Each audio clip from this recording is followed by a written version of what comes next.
আমরা গ্রামে শিমুল গাছকে মান্দার গাছ বলে। এই গাছে এটা যদিও এই গাছটা ওইরকম না, অল্প অল্প দেখা যাচ্ছে কাছে গেলে কাটা, কিন্তু এই গাছ প্রচুর পরিমাণে কাটা হয়। এটা হয়তো একটু অন্য প্রজাতির হবে। এই গাছটাই আপনার দেখেন এখানে একটু কাটা একটু বেশি দেখা যাচ্ছে।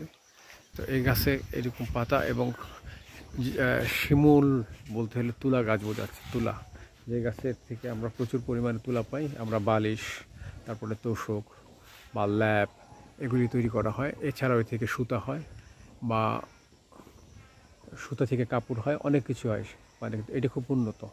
তো এক সময় বলা হতো যে যেহেতু এই গাছের ডালে প্রচুর পরিমাণে আপনার কাটা হয়, যে চোর কেটে দিয়ে পিটাবি, কারণ যাতে যা ছিলে যায়। তা বলতো যে মান্দার ডাল দিয়ে পিটাবো, মানে এটা গ্রাম্য ভাষায় একটা গালির মতো করতো।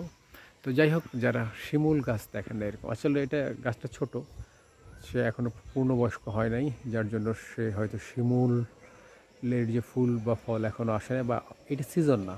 কিন্তু শিমুল গাছ যারা দেখেন নাই তাদের জন্য এই ক্ষুদ্র প্রয়াস।